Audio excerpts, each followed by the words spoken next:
Happy Friday! How's everybody doing? Man, we've been a crazy week. We've got elections, we've got the market just suddenly woke up.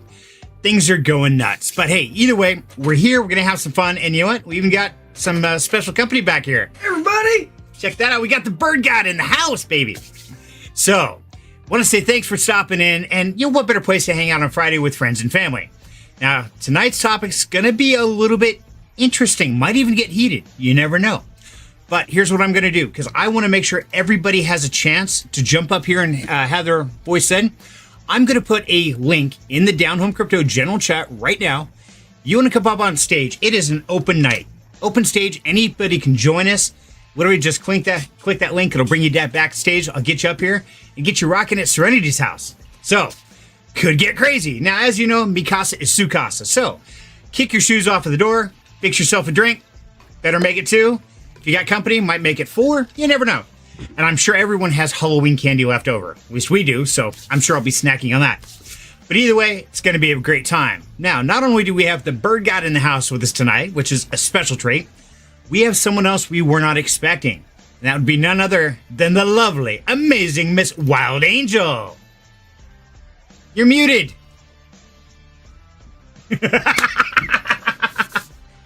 There you go. Take 2. Hi, everybody. It wouldn't be a Freaky Friday without at least some sort of technical glitch. This is true. We got to have some. Otherwise, there's a problem. So now we're good. Everything will be fine. So, exactly. Yeah, So, I really missed you guys last week. So what happened to you weren't going to be able to make it? I, for some reason, got this week off. This Friday Hallelujah. off. It was just like totally random. So... yeah. Duff says I got it off because I deserve it. I think you do. So, I agree. Duff, absolutely. And that man knows. So, yeah, I'm here. Yay. Awesome. Well, with just us, it's kind of a weird date with my shadow back here, but that's okay because we got more people backstage. So, let's bring them on up. You know, we've got 2 handsome gentlemen, well, at least one over here, and then a crazy bald guy. One beautiful lady, so we're off kilter. We got to add one more beautiful lady. That'd be none other than Miss Smiley Girl. How you doing, girl?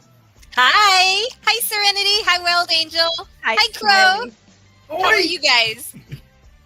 Doing good, doing good. About yourself, dear? How was your week? Good. I'm getting adjusted to my crazy schedule, so it's more manageable. I don't feel totally overwhelmed. So it's been a good week, I think. Very productive, too.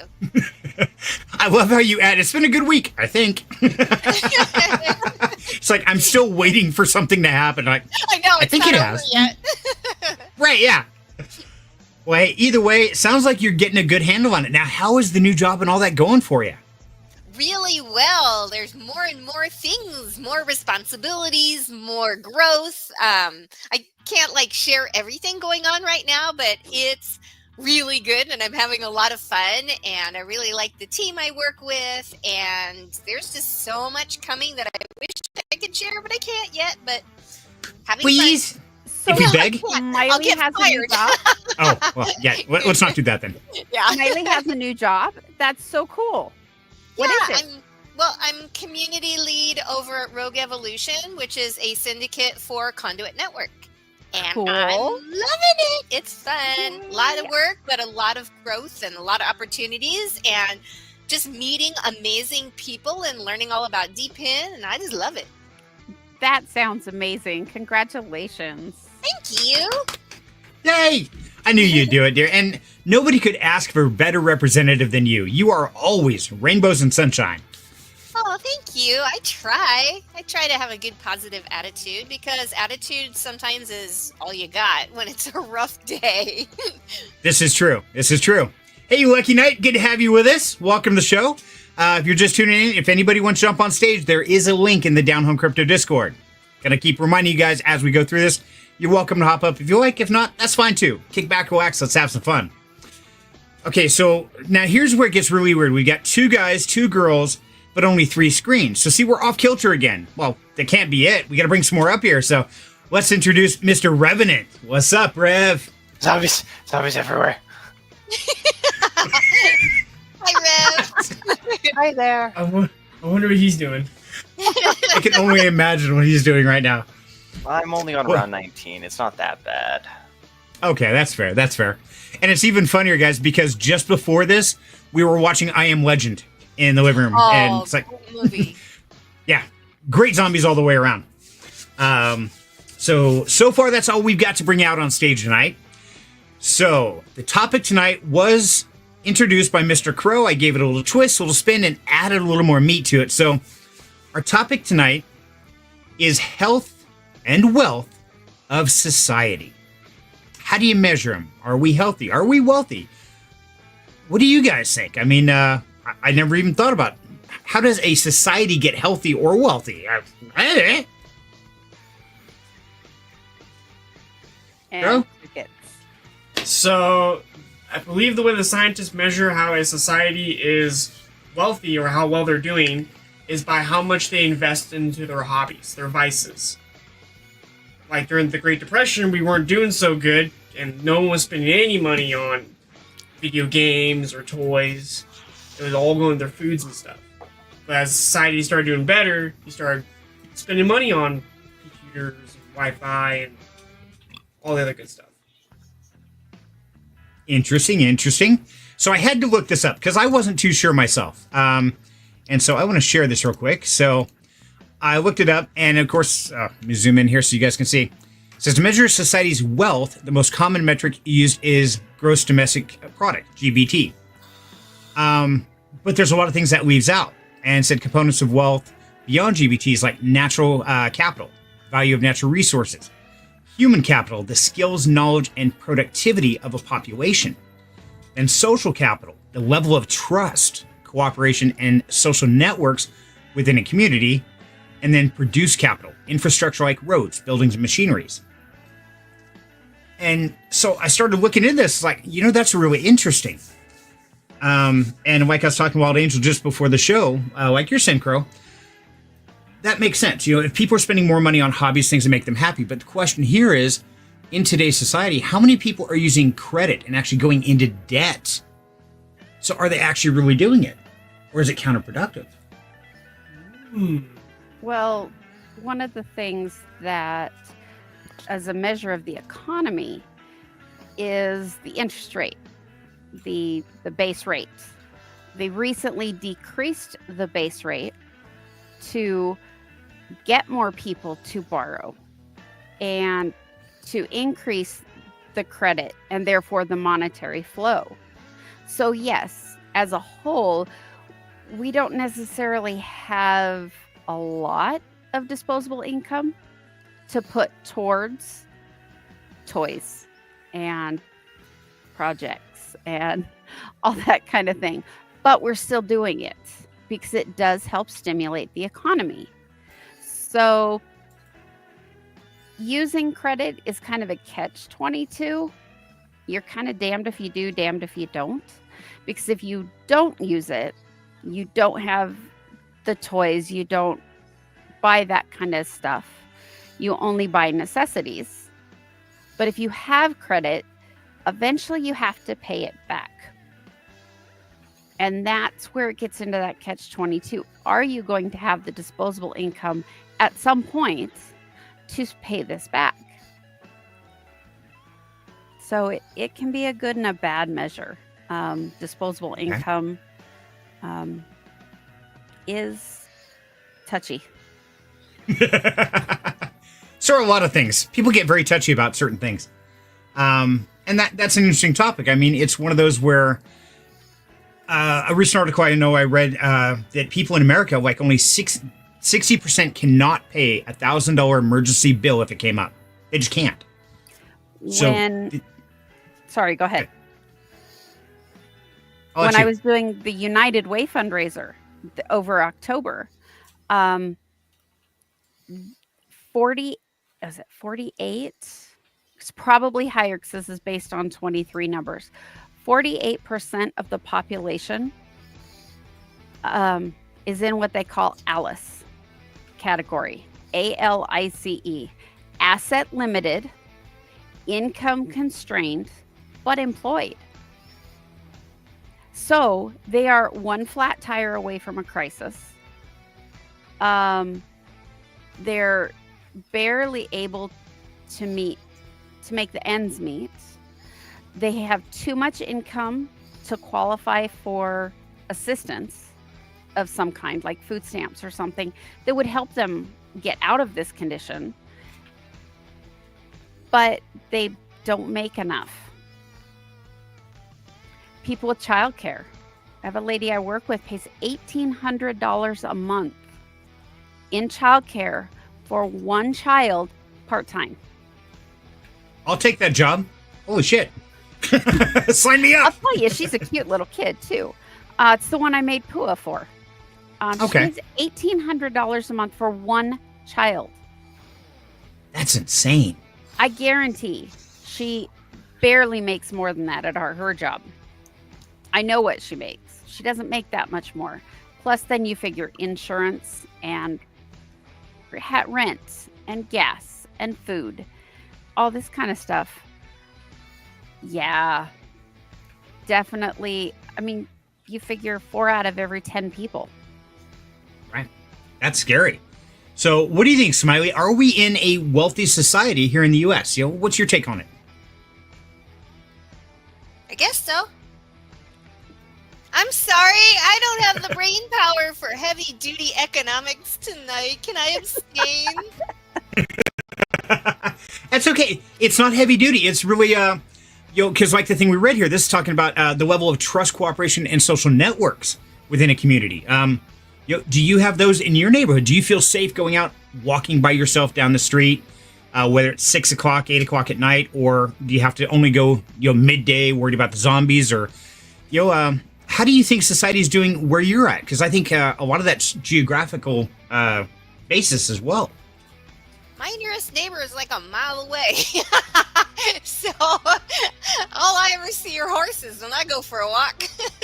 Perfect. Okay, raging party at Smiley's house. We don't have to worry about noise complaints.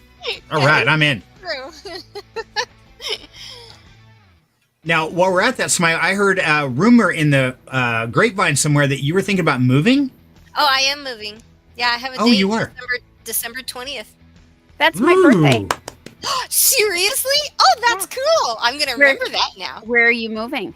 Down to Southern California again. Oh, Yeah. So, going to SoCal. I don't know much about California, but are you moving towards the city or further away from the city? Towards the city. I'm actually going to be able to drive to a coffee shop 2 minutes away and go do work in a coffee shop if I want to. You could walk. I can walk.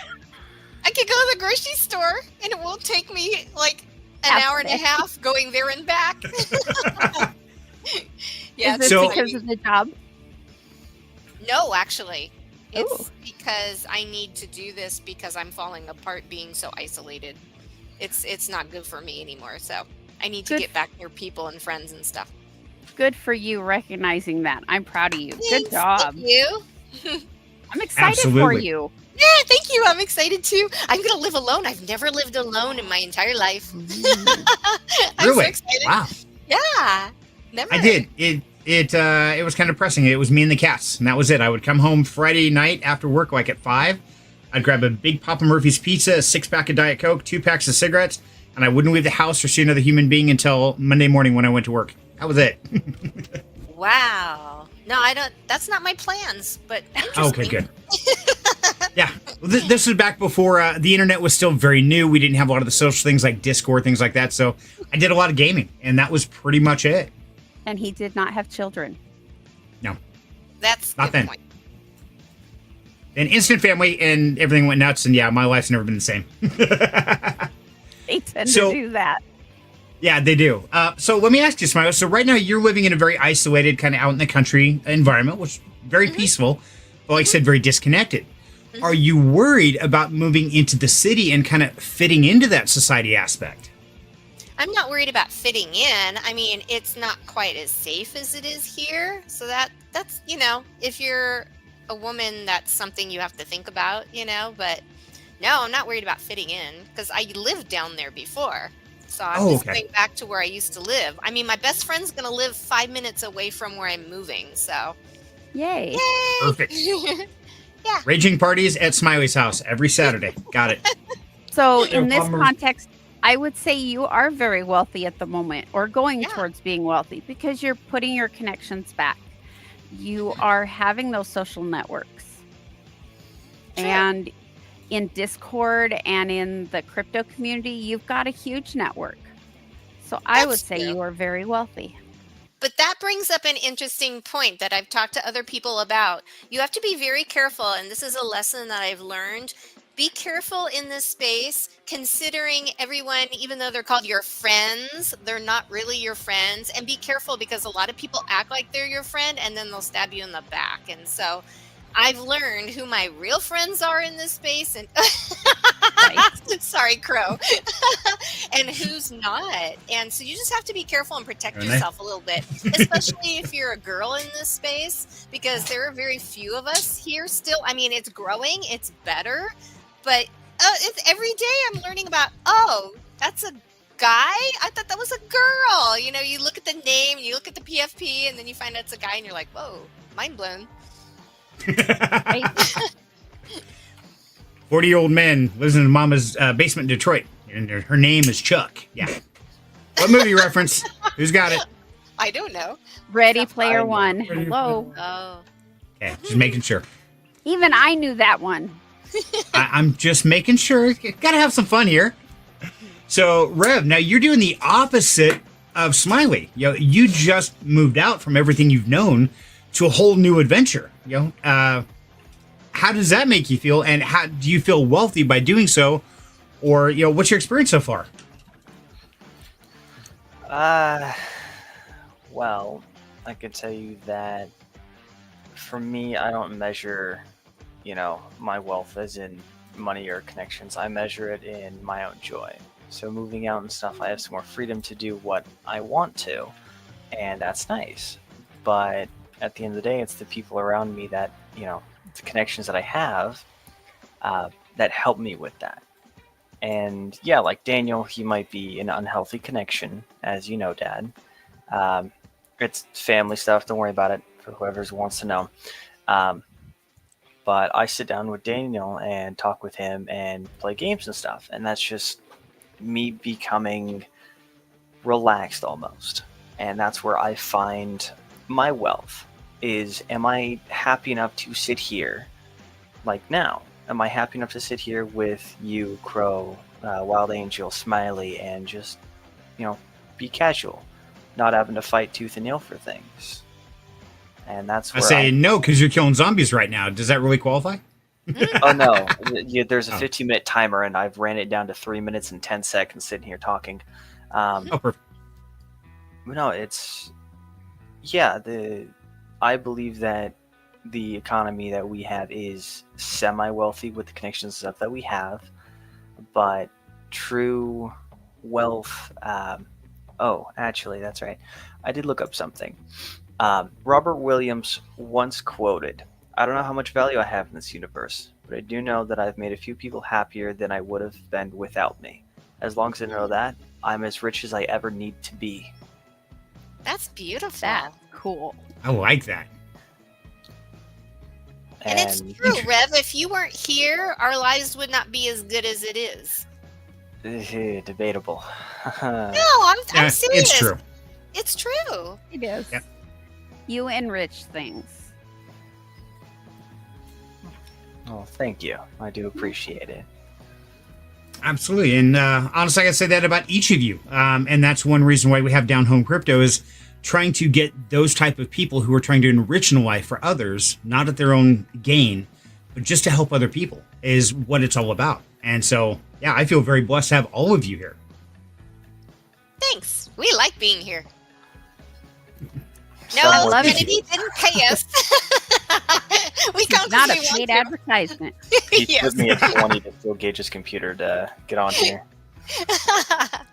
Yeah, but it was a fake 20. I printed it off on the corner, so don't try and spend it. You'll go to jail. No, he just took a blank piece of paper and wrote 20 on it. That's it. Yeah, that good enough. And so it's interesting how each person measures wealth. Now, of course, you have to have actual monetary wealth just to live, whether it's be comfortably, survive, or on top of the world. But how many people do you guys honestly think get wealth confused to how much money you have versus how many people respect and love you? What do you guys think? What's the stats? A lot. I mean, I'd probably say 75, 80% confuse that. I would say it's high. Really? What do you think, Smiley? Oh, sorry.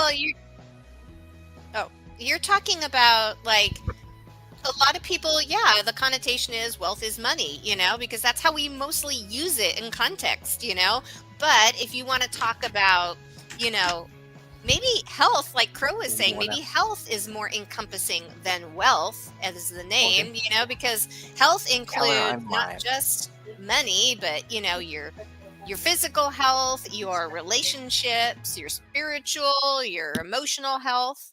That's all encompassing of all of it. That's a good point. I know money is a big motivator because here I am using some of the stuff I'm learning in my class that I'm taking.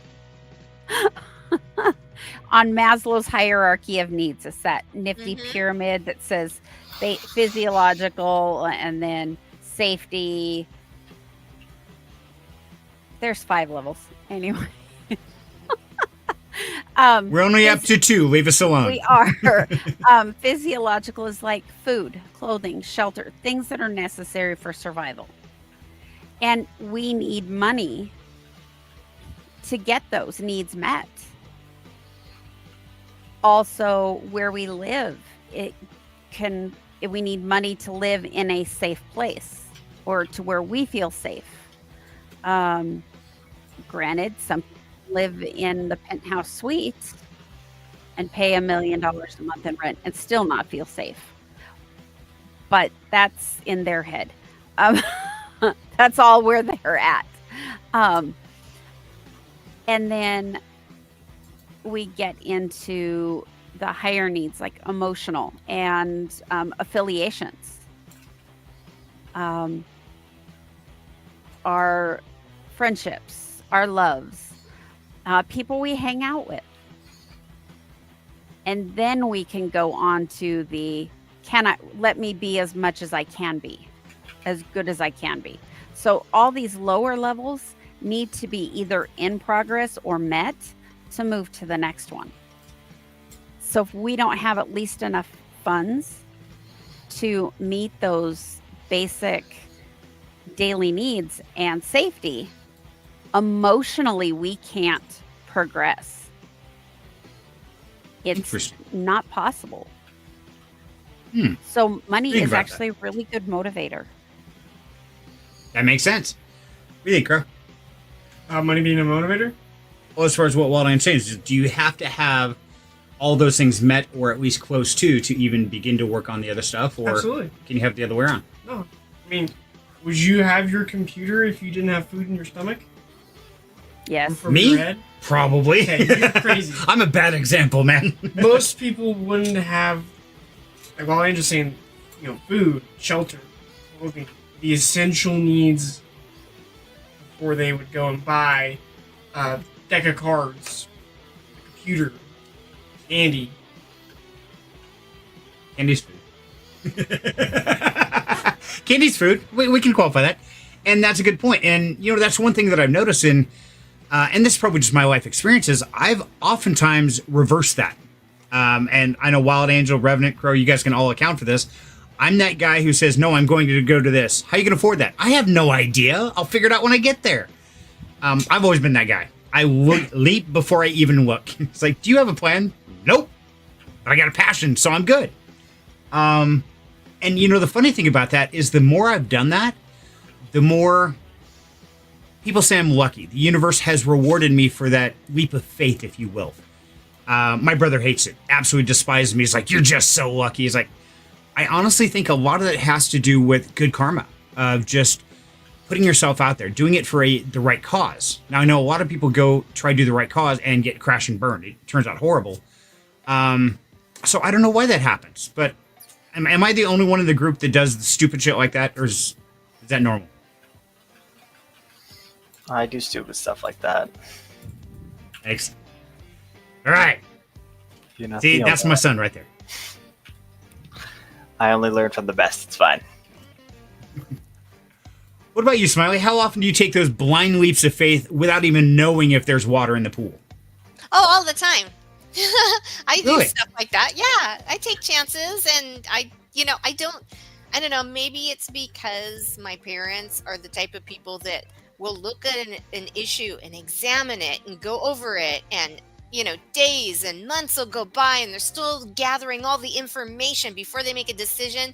No, I'm the one that that looks good. Boom, I go do it. And I don't know if it's because it's like rebelling against that because I just can't stand being around people who take too long.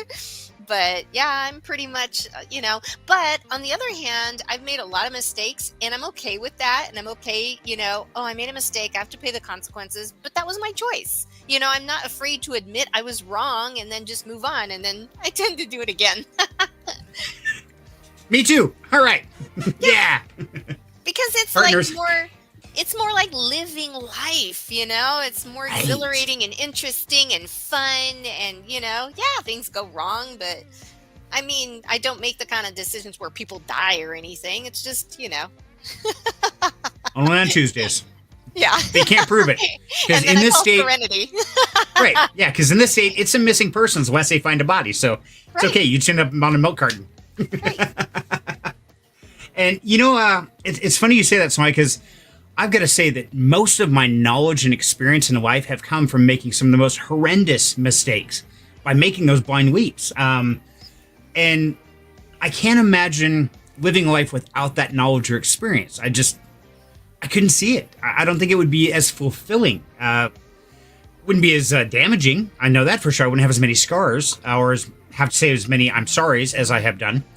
But at the same time, would I have the knowledge now to pass that empathy or sympathy onto others and be that comforting shoulder? So in a way, I think those experiences are actually making me more wealthy in that experience of life. Yeah, because one faceted people are the people who've had life easy and they've never had to go through anything difficult or have been challenged or anything, and they tend to look at the world with a very narrow view because they have only seen life one way. But people like you who have seen the ups and the downs and all kinds of interesting things and made a lot of mistakes and recovered from it and met other people, you're more interesting people because you have a great perspective and you're so interesting to talk to and you have stories, but also you're very good at just sharing your experience very honestly, and that helps other people, and so they don't feel like, oh, I made a big mistake and nobody else has, it's just me.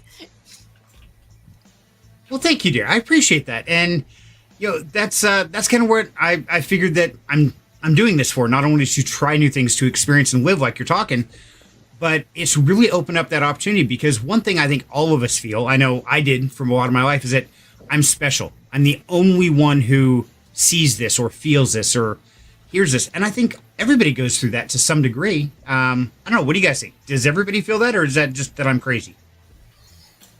You are crazy, but Thank you. I feel like it would just come down to how they were raised. If that makes sense. And much how Smiley was saying with people raised certain ways, they have such a specific viewpoint. And I feel like because so many things have gone wrong and such in your life, past, present, future, whatever it may be, yours is your perspective is so wide that it's like, hey, these people aren't connecting with me. Those like school, the emos aren't, understanding what I mean. The jocks aren't understanding. The cheerleaders aren't understanding. Then I'm the special one. I can see this. But I feel like it just comes to that point of you haven't found the person with such horizon in their perspective as you. And everybody can get there. It's just, will they take the time to work for that? Or take the crazy leaps. I think it's also a maturity level. When we're kids or mentally immature, we We expect people to do everything for us when we're kids, or expect that people are going to give us things. And so, hi, Mom. And so when we make that maturity leap to, hey, wait a minute, it's not just me. There's other people out there. And everybody makes that leap at different stages. You kind of made that leap a little late, love, but that's okay. You made the leap. I still refuse. I grow old, but I refuse to grow up. I didn't say anything about growing up. Oh, good. Okay. Your mindset matured. You made that mental leap. I didn't say anything about growing up. Good.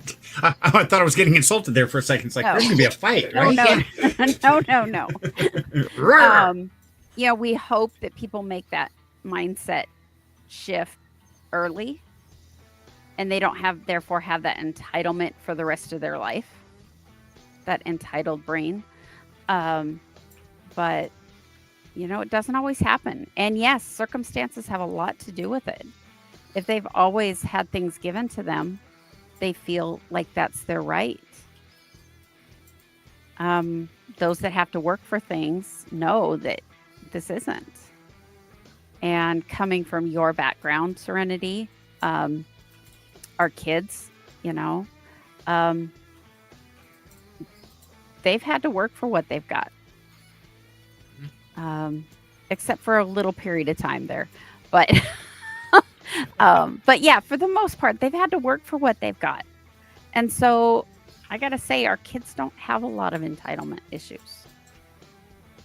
That's pretty cool.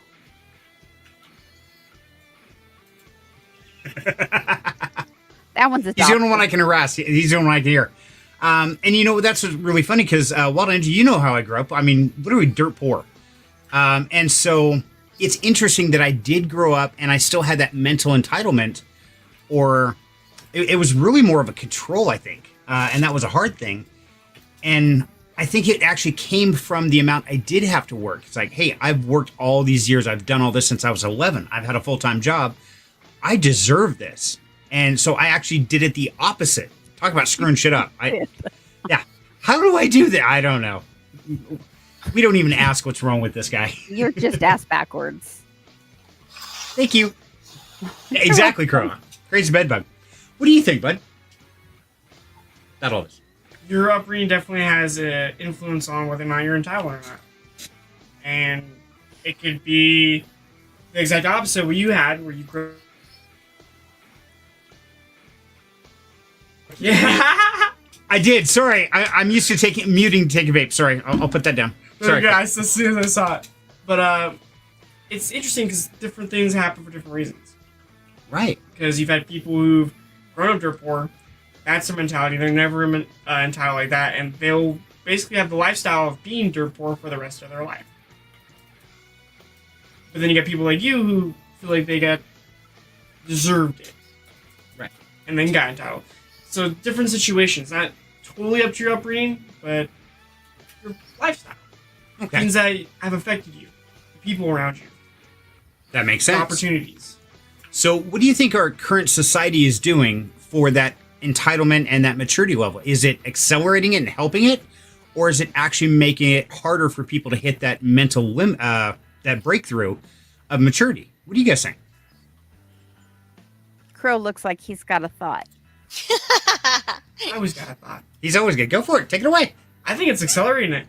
We are turning, as a society, everyone, especially in the U.S., we're turning to entitled people. That's how it is. I mean, can you imagine a household without Wi-Fi, without a cell phone? No, that is, and it's no longer a nicety, it's a requirement. It's necessity to It's even a survive. necessity. Yeah.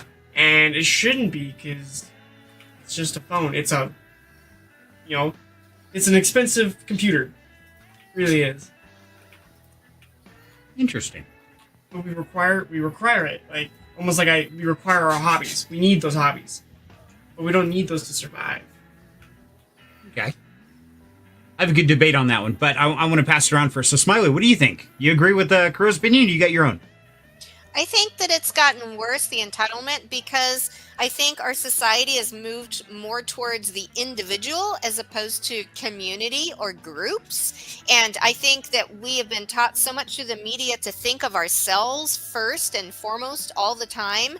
And because we are more isolated as well because of technology, I think it makes it more people have a hard time empathizing or coming together and helping each other, and they just tend to think of themselves first because they spend so much time alone, or they're told to think of themselves first, because that's a great thing. But I honestly think it's not always a great thing to think of ourselves first. Sometimes putting the other person first is a good idea, and that makes life better.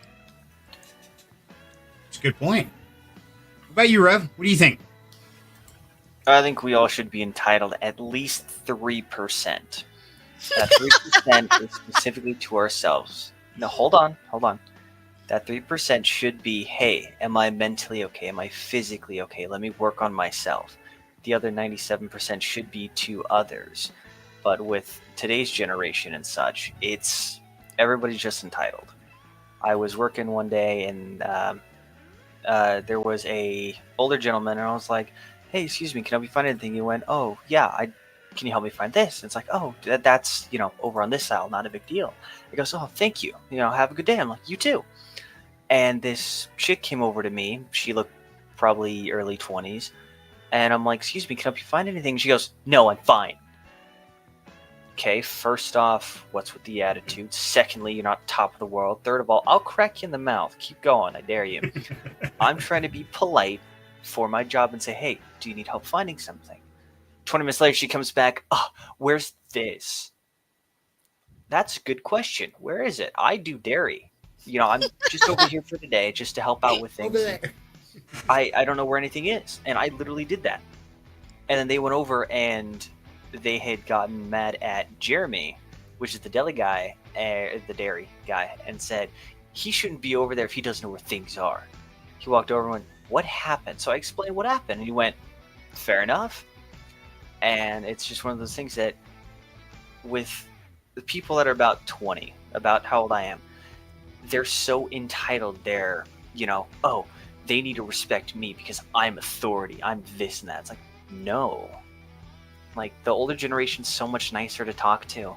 I'll sit there and I'll ask a ton of older people, hey, do you need help finding anything? No, thank you. I'm good. It's, okay, cool. Have a nice day. You too. It's like, okay, cool. But now it's just me, and I hate it. I agree. We all should have some time for ourselves to say, yes, I need to work on me. I should be entitled for 20 minutes to make sure that I'm mentally okay, physically okay, whatever it may be. But a lot of that should be towards other people. And now it's just gotten so bad. I'm sorry, Rev. I wasn't laughing at what you were saying. I was laughing at the specificity or whatever of the 3%. But I'm sorry. Mm-hmm. I didn't mean to hurt your feelings, but I agree with what you said.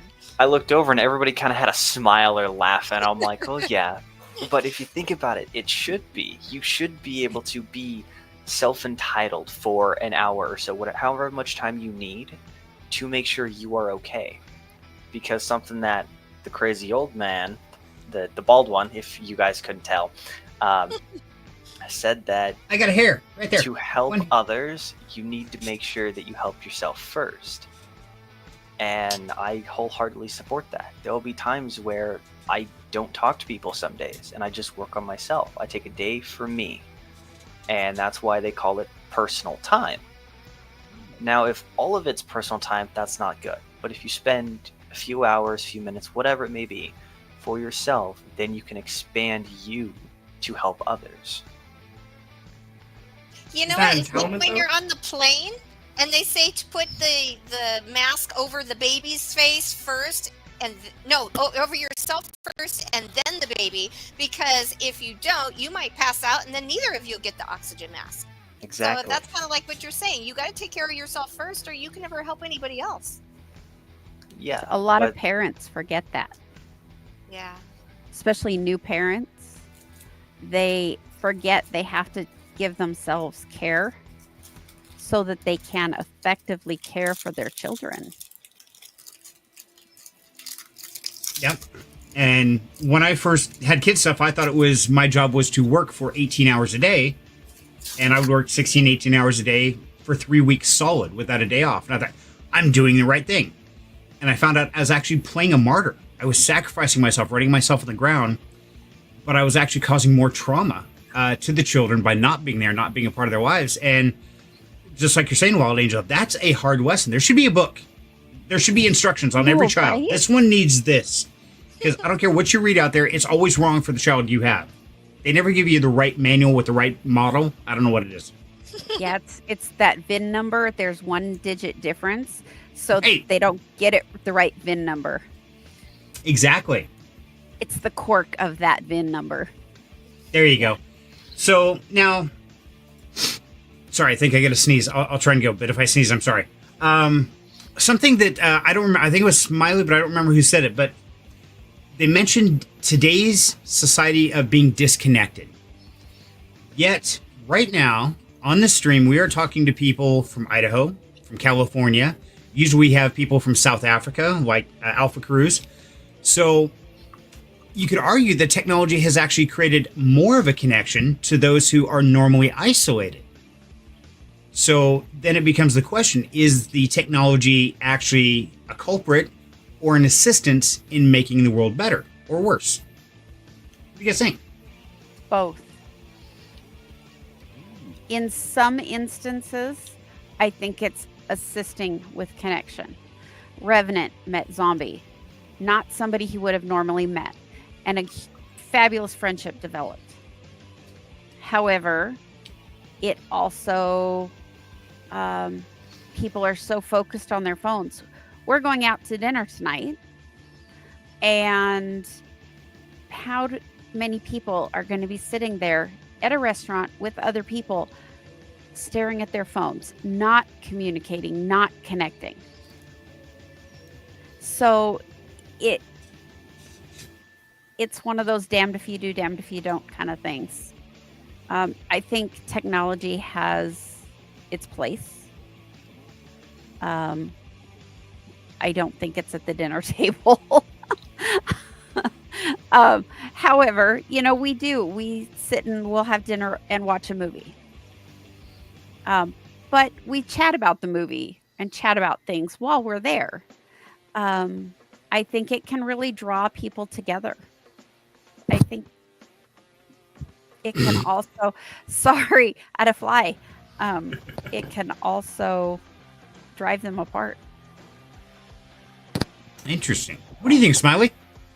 I agree with Wild Angel. I think it's good. It's a tool that can be used to bring people together and connect them around the world. But at the same time, have you ever been in a chat where people will say things that I know they would never say to a person's face? The distance gives them a safety because they know that they can always just turn it off and walk away. And the consequences of their behavior or the things they say are not what they would be in real life. And also, there's something just really cool when you're just sitting like all squished and cuddled up on a couch watching a movie with friends, and there's that, you can feel the warmth and the connection of the people, as opposed to if we're sitting in a Discord watching a movie. It's not the same. There's not that connection of being physically present together.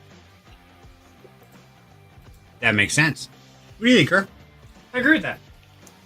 110%. I mean, like, even the way we've interacted on stream since I'm here in person than when I am 50 miles away in Mount Home.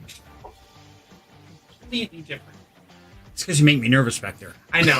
It's all the knives I have. I understand. It's okay. You're playing with knives. Yeah, I'm going to get stabbed. I probably deserve it, too.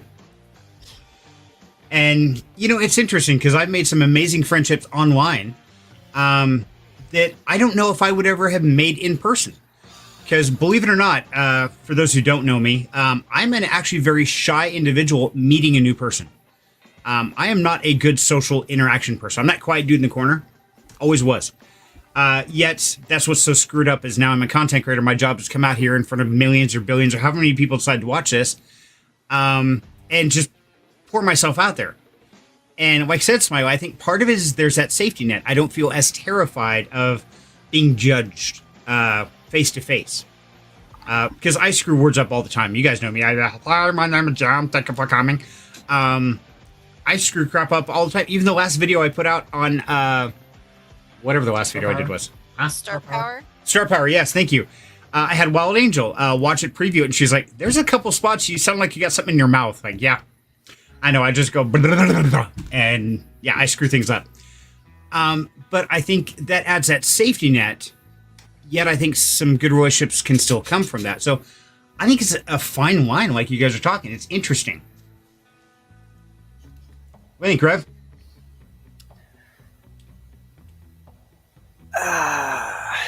I stretched. Sorry.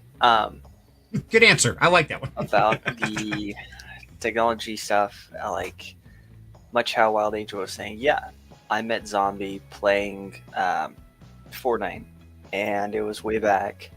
And the first thing that, because we just started being complete asses to each other, and then near the end of the match, we're like, "Hey, you did really good. You did good too." It's like, "Hey, do you happen to have Discord?" And Zombie's like, "No, what's that?" And he got Discord. And from there, he started sharing it with other friends and stuff like that. And that's how we kind of grew our small community. Is I have a small handful of friends that I rarely ever see in person anymore. Like a good buddy, Nate. He texted me today and he's like, "Hey, what are you up to?" I'm like, "Nothing really." He was like, "Hey, let's talk for a few." Okay. So I've been texting him on and off all day, and the last time I actually saw him in person was back in school. And with technology, I've been able to hold a connection with him. And I mean, he lives here in Idaho with us, but like, taking it back to Zombie, he lives in New Mexico. He's gone. And it's one of those things that without it, I wouldn't really be able to talk with him or make that friendship that's so meaningful to us. And then, on the other side of it, I was at work again, and I saw this 3-year-old playing on a phone and had mom's phone, whatever, and then chucked it over the edge and knocked some stuff off the shelf and apparently cracked the screen. And I'm like, oh, well, that's not good. And the mom's like, "Oh my God, that's my work phone," and all this, starts yelling at this child. And I'm like, it's a phone. You can use your standard phone, not your work phone, for anything else. And why do you even have your work phone when you're out shopping? And it's just, there's so many little, like, minute things that can happen with and without technology that are both beneficial and, negative. So, much like Lynn was saying, damned if you do, damned if you don't. It's everything. Having a phone number so you can get calls and stuff, but then you have scammers, so you can call your buddies, but you get random numbers calling you.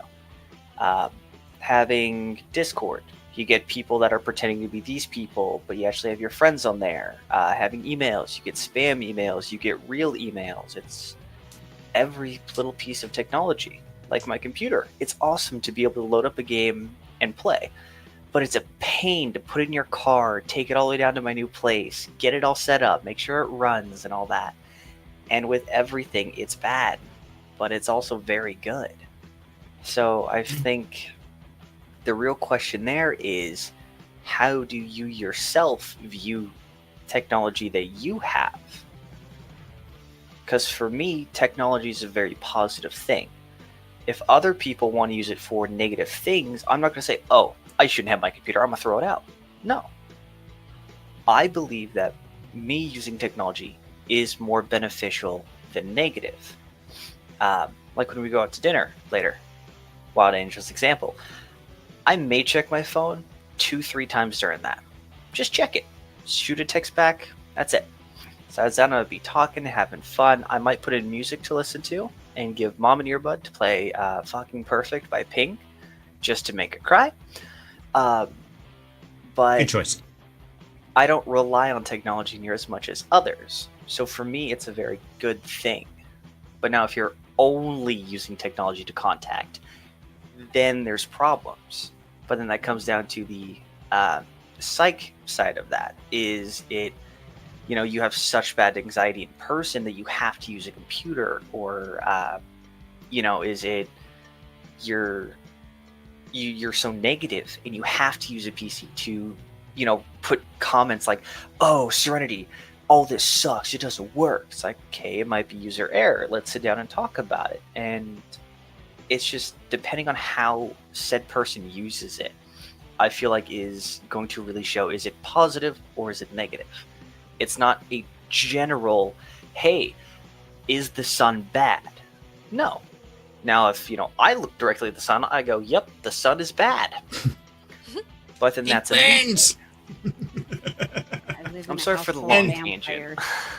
And no, that's good. And so it's really interesting, actually, if you think about who we've got up here on stage so far. And guys, remember, the stage is open. There's a link in the Down Home Crypto Discord. You are welcome to come up and join us. And real quick, before I jump my response there, one thing I want to remind everybody, if you get a DM from Serenity, okay, make that person get on camera with you. I will always get on camera to verify who I am. So unless they're willing to do that, they are not me. Be careful, because scammers are running rampant and it's just getting worse. So. You have another one out there? Oh, yeah. Yeah, I get alerted about twice a week. Somebody DM'd somebody and scammed him. I think Various got one. Was it Various or it was somebody? Anyway, yeah. It's just one of those things. I'm always willing to get on camera. So if they're not me. Don't listen to them. But what I was going to say is it's really interesting, because if you look at the people we have on stage, 3 of you go to work every day at a physical location dealing with people in a physical environment. Then you have 2 of us here who work entirely in the digital space. So, Rev, that's European, so I'm really curious. Smiley, being another person like me who works in the digital space 99% of the time, what do you think about technology? Is it the demon? Is it the connection? Is it somewhere in between? What's your opinion?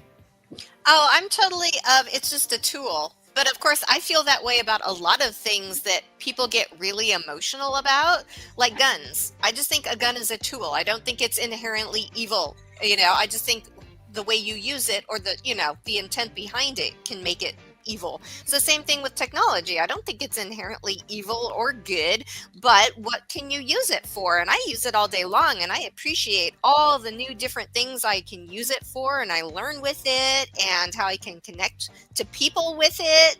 But I also know that my limits are, at a certain point, I need to turn it off. When my workday's done, I usually go read a book. I'm not usually watching movies or something, just because I have to get away from my laptop. I have to get away from technology, because I'll get obsessed with it, and it's just not healthy. And it makes it harder for me to go to sleep.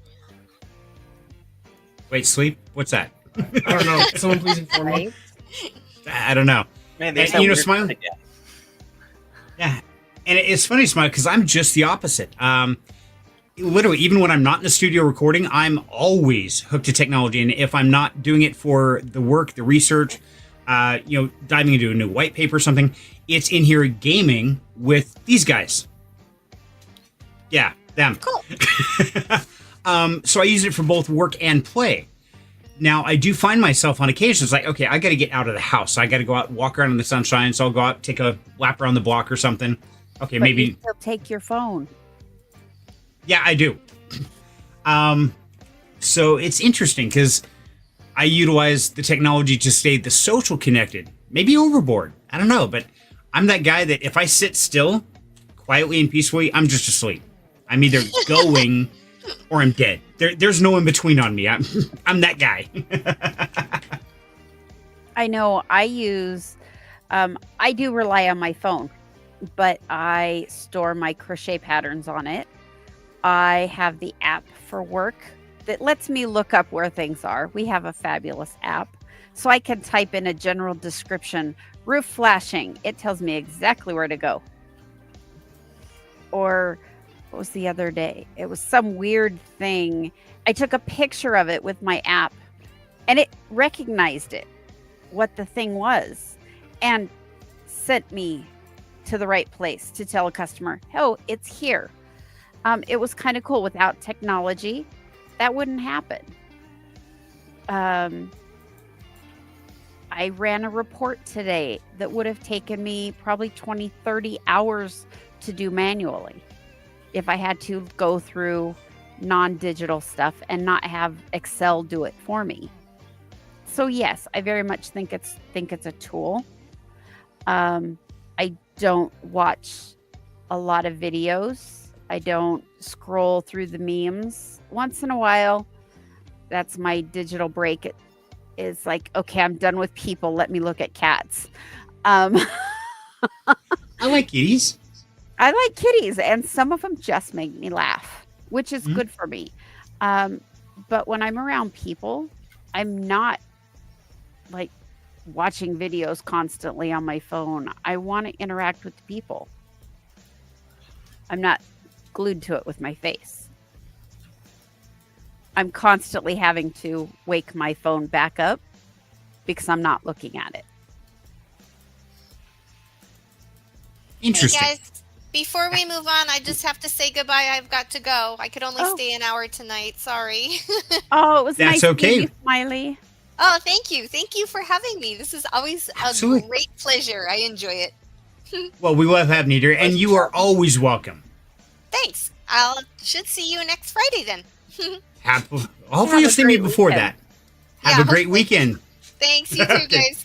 Bye. Bye there. Bye. Boy. And then there were 4 or 3 or I don't know. I'm confused. This is 3.5. really messing me up. I'm the half. Let's say who's the half. I'm the half, yeah. So, and it's something to remember, guys, is we all go through those moments of time when life is just beating us up and we feel isolated. We feel alone, like nobody cares and there's no positivity out there. And I think everybody goes through that. So that's one reason why I always like to make sure to promote Project Duck Depression. Oh, there it is. And we Nope, couldn't do that's that just- without technology. Right. But what you can do is help other people who are going through those same kind of feelings. And it's not hard. It's a little tiny duck spread around at random places. The DMV, that's a great place because nobody's happy at the DMV. Traffic court, another great place. Doctor's offices, take your pick. The problem is everybody goes through these traumas. They go through those situations where they just can't find that glimpse of happiness at that point in time. And you can be a part of making it better. So definitely check out Duck Depression. Go follow them. And it's somebody I always like to sponsor and give a shout out to.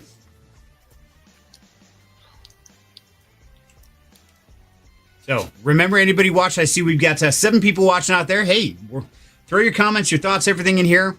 And as you know, it's an open mic night. So if you guys want to join us here, Jumping Down Home Crypto, there's a link right there in the general chat. You can come up here on stage, share your thoughts, get to know us. Let us know who you are, where you're from. Love to hear from you. So there you go. There's the link. Serenity, will you repost that Duck Depression for Facebook because you popped it right in the middle of Happy Friday, everyone. And so that's why I was looking at it weird. It says FRID HTTPS. Yeah, people could get really misdirected if you could read. Thank you. I was looking at that going, My what? bad. Sorry. It's a Why we happy can't have nice Friday. things. Right. It's a Happy Friday Duck thing. We'll call it with that. Oh, I heard from Kelly while we're talking about other people. I heard from Kelly.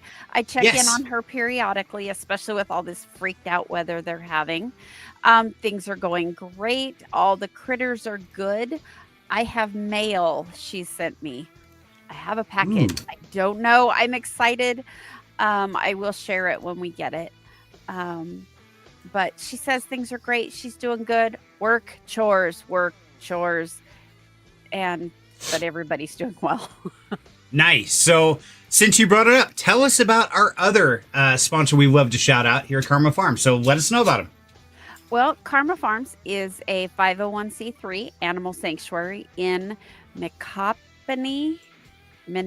Anyway, I can't pronounce it. They're in Florida. Little tiny town, but they're in Florida. The white goat on the screen is Galadriel, and the black one is Radagast. Scroll back down. I think I saw Gimli. That's Gimli, the one that just goosed the little one. That was Radagast that got goosed by Gimli. That's Papa. Looks Get like off my they are table. having a blast. But yeah, they've got all sorts of critters, goats and pigs and ducks and roosters.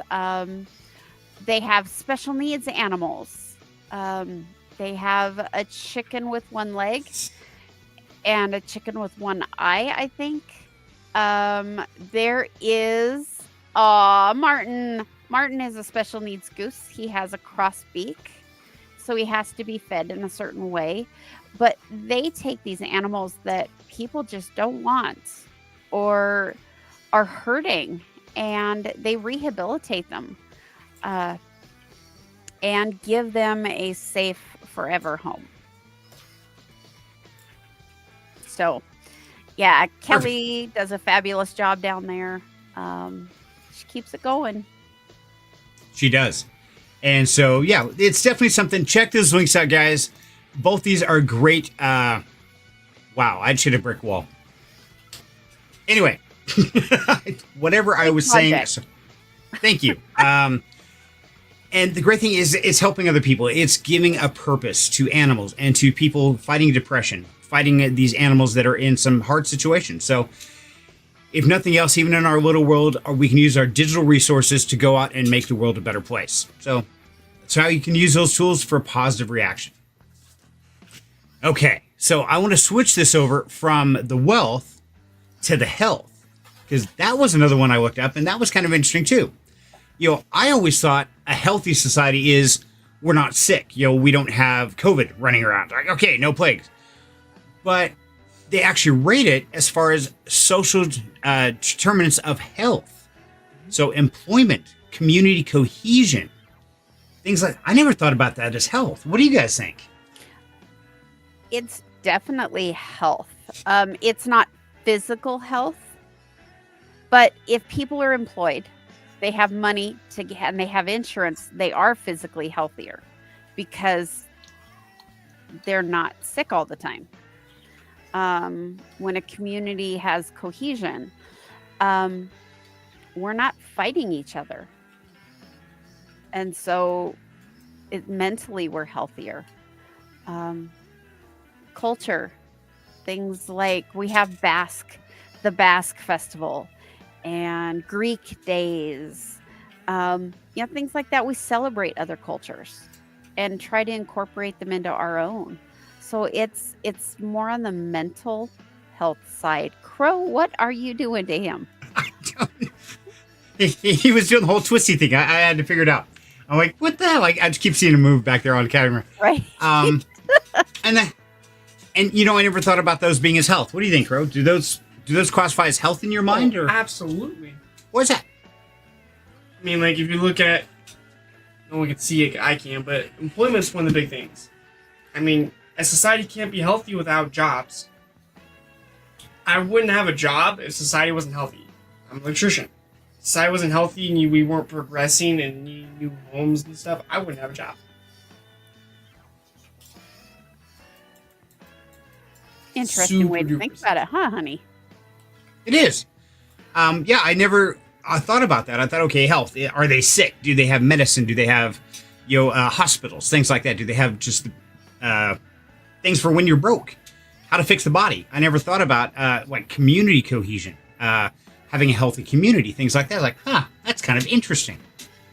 Could you imagine if we were back in the days, like in the 50s, where there were the Puerto Rican, the West Side Story, the movie West Side Story, the musical. There were the Puerto Ricans and the Italians and the Irish, and everybody had their own gangs, and there was constantly conflict. Yes, we have gangs. I'm not saying we don't, but when everything is this group versus this group versus this group, and there was constant conflict, society wasn't too healthy. So in a lot of ways, that seems to have gotten better from the movies, because that's all I know about it. I didn't. Right. I haven't was a experienced movie. it. Right. But keep in mind though, we live in the Northwest. We live in Idaho. Right. if you go back east, you go to New York or you go to Chicago or these bigger cities that have serious problems with gangs, are they really any better than what they were? Is it just because maybe it's our geographic location means we're not susceptible to that type of situation? Maybe What do you our guys think? society is healthier than theirs. Is there a difference in society based on where you're located? Absolutely. Think so? Oh, 100%. I mean, not to Google the best places to live. diss on any specific state, but I went from Idaho to Salt Lake City, Utah. And I mean, when we got there, it was even like the air felt different. Everything felt different. It was like we got there and it was like, okay, I don't feel like I should be out at night. It was honestly the feeling I got. I mean, you had graffiti everywhere. I mean, there was one night we were hungry, so we drove to McDonald's, and I mean, there was homeless people everywhere. I mean, really bad. The roads were bad. I mean, it was just a completely different atmosphere. Interesting. Now, Here- Rev, you were on that trip. How did you feel about it? Honestly, yeah, much like Crow's talking, and no, it's not like I'm focusing or anything. But no, it's very much, yeah, everything felt different. It didn't feel like a casual day. It felt like almost like when it's going to rain. You know how you smell the moisture and stuff. It felt similar to that. Like, it's nothing like, oh yeah, broken legs, body parts everywhere. It's just something slight. It's just an uneasy feeling. And yeah, there was graffiti everywhere. We went down a couple alleys, and it was lined end to end with graffiti. And when we went out to go get food one night, we walked down, and there was a gentleman that was lying in the grass outside of the Mickey D's. And shortly after that, like, we went back to the hotel for the car because we tried to walk through the drive-thru like idiots without a vehicle, and came back and the sprinklers were on, and it's like the dude was trying to sleep, just try and get some rest, and not even that.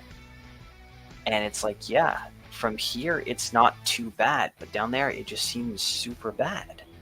Not only with seemingly not having jobs or something, or maybe not having places for people to spend the night or something if they don't have a place like a homeless shelter or something.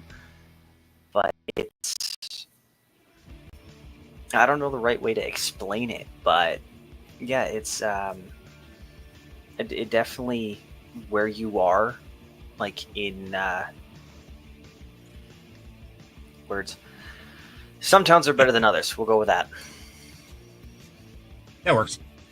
That makes sense. And real quick before we go to Hope you said the info you can find now is awesome. I learned something new every day. I use it to learn to do new things.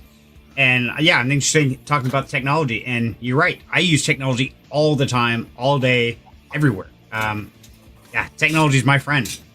So what were we saying, Wild Angel, about the social? Geographic social locations. Yes. If you, I was like, wait, what? If you Google best places to live,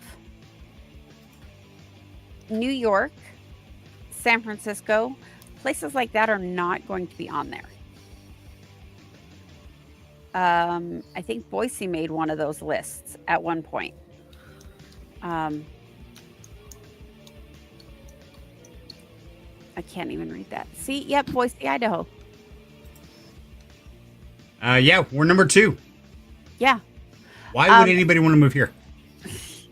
Everybody everyone moves else here is. because we have a decent climate. Our economy is actually doing fairly well. Our unemployment is fairly low. We don't have hurricanes. We don't have tornadoes. We occasionally have an earthquake. We're not far from like natural things to do, like Bogus Basin for skiing, and we're within a few hours. I don't agree with Austin. I did not like Austin when I was there. No, Um, me neither. Big bugs. I don't like big bugs. It wasn't, the people were actually very friendly. Hmm. But it was so busy and so big. It was intimidating. Hmm. And it was hotter than hell. Yeah, and muggy. So, it's interesting. Some of these I look at, and Naples, Florida. Now, that one kind of surprised me. I mean, I always thought Naples was like a tourist/military, because Naples has one of their biggest Navy bases there, don't they? I'm not familiar with Naples. Or no, I'm thinking Annapolis. Not Naples, sorry, my Yeah. bad. Yeah, I got my words all backwards. Naples is probably coastal. I don't know. I mean, and I think it's one of those, when I start looking at these places, would I live here? Would I live there? Colorado Springs, absolutely. That's where the U.S. Air Force Academy is. That's where I was planning on going when I was younger. And I love Colorado Springs. It's awesome. Right in the mountains. But I started with some of these others, like Greensville, South Carolina. Like, I can't even imagine being on an eastern area. So I'm curious, if you had to pick a state that you were going to move to, what would be the top 3 things you would be looking at first of all for that state? For me, it would be their climate. I have arthritis from head to foot. And so cold and a lot of wet is not the most comfortable for me. I can handle heat. That's what air conditioning's for. But if I have to go out in the weather, like to go to work, like I said a couple of times in Discord, I love looking at the snow on the mountain. I don't want it. I don't like to be in it because it hurts. And then it makes me cranky and we go down the rabbit hole. Yeah. No. Not pretty. We So- go visit Alice, and it's not good. we become really Alice. do. But so the climate is probably my number one. Also, it's got to have sun. I could not handle Seattle because it rains so much and it's gloomy. And No. I loved it. I loved it because I lived north up in Bellingham and absolutely loved it because everything was green. Yes, it rained 98% of the time, but yeah, it's okay. I can deal with that. Yeah. I wash. And there are ways around that. They make these lights that give you that sunlight. They do. And Yeah. it works great. The other thing would be activities that I enjoy. Does the area have that? Do they have good, for me, do they have good craft shops? Or am I going to have to order everything online? Like Smiley said, she takes her an hour and a half to go to the grocery store. No, not my favorite task. I want to get there, get done, and get back. That kind of convenience. I enjoy doing things, and if they don't have those things available, I would not be happy there. I'll tell you, when I was in Montana, I lived in a little town, 900 people if you count the cows. And it was 40 miles to anything. It was boring as fuck. Sorry. Yes, but it was miserable. I was so excited to come back I can see for that. many reasons. Aw, thank But yeah, no. No, okay. Right on. What about you, Crow? What would be your top 3 things? No big spiders. Right. No big spiders. Moving I'm on. right Counts there out with in you. most of the southern states. Yeah. I think I'm pretty good. I could live anywhere. There's nothing else I would look for. What would you look for? The laws. What? The laws. Okay. I Interesting. didn't understand what he said. The laws. The Laws. laws. Gotcha. Yeah. What laws are you going to break? Right. All of them.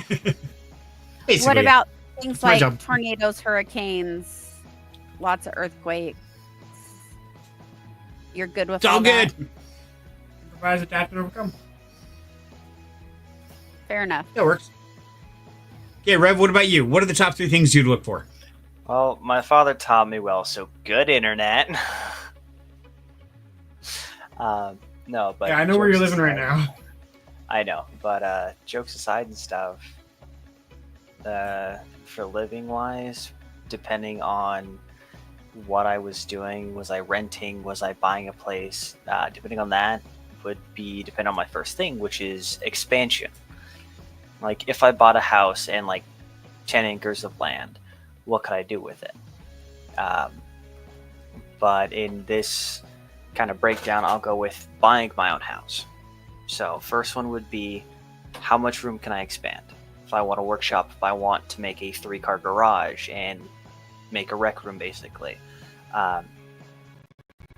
Secondly, would be how easy things are to access, such as grocery stores. Now, if I have to drive, 40 miles to go get groceries, I mean, I'll do it. Don't like it, but if it's the only viable spot, I'd rather it be like a 10-15 minute drive. Not bad. Then the third one would be like scenery. Sure, we could be looking at a brick wall, but if I can build a mansion with what we have and it's a 5-minute walk to the grocery store, sure, not a big deal. But like Washington, I've always loved the look of Washington in movies and stuff, and I'd love to go there one day and actually see it for myself. But the price of stuff is very expensive over there, as you told me, Dad. But scenery would always be the third thing, because I could be living in an underground bunker, but as long as the grocery store is 5 minutes away and I can dig out a wall and put more stuff, that's all I would really need.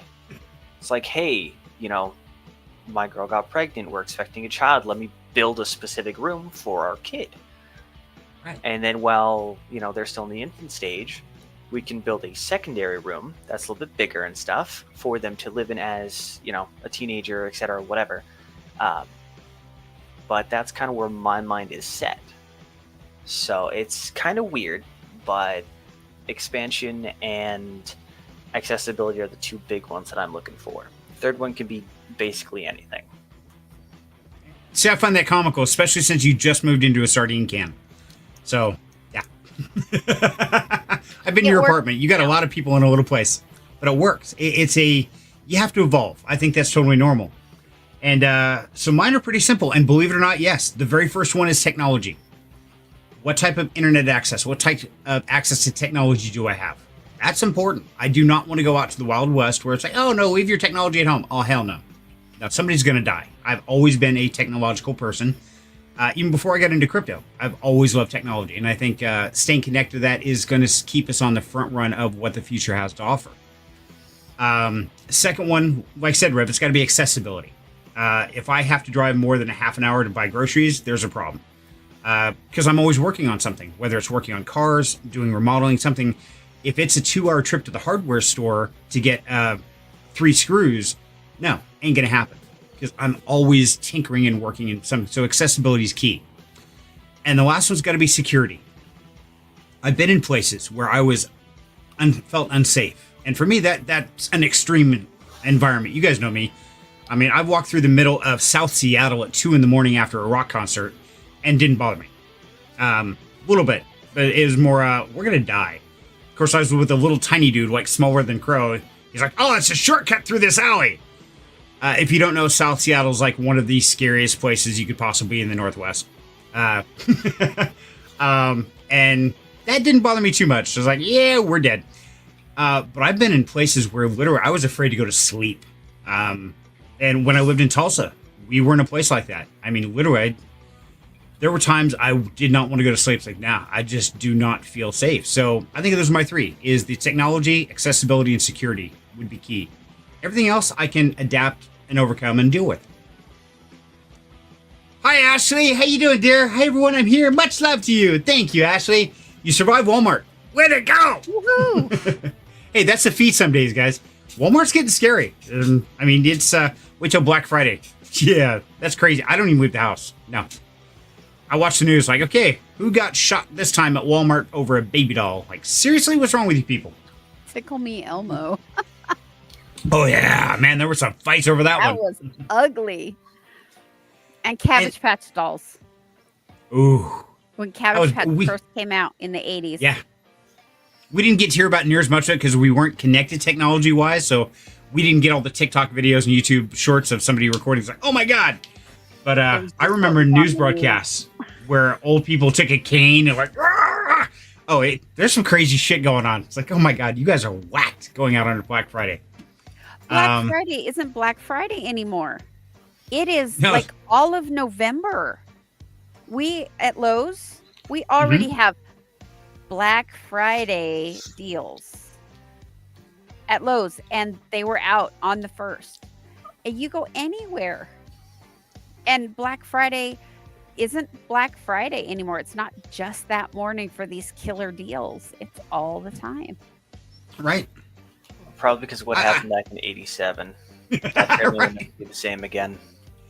The 86-year-old lady with a cane and a Cabbage Patch doll. Yeah. Yep. And Ash says, a $650 order left outside in a blizzard. It was supposed to be delivered, but we had to over to save the order. Oh, man. That's crazy. I'm sorry to hear that, Ashley. And, you know, that's the other thing is now with the technology, we have much more accessibility. I mean, we all order off Amazon Prime or Amazon. And I got to tell you, man, if it says it'll be here tomorrow, the next day, and delays a day, I start having a meltdown. Like, no, you said tomorrow by 10 p.m. Now you delayed it today. Is anybody else guilty of that? Or am I the only crazy guy who does that?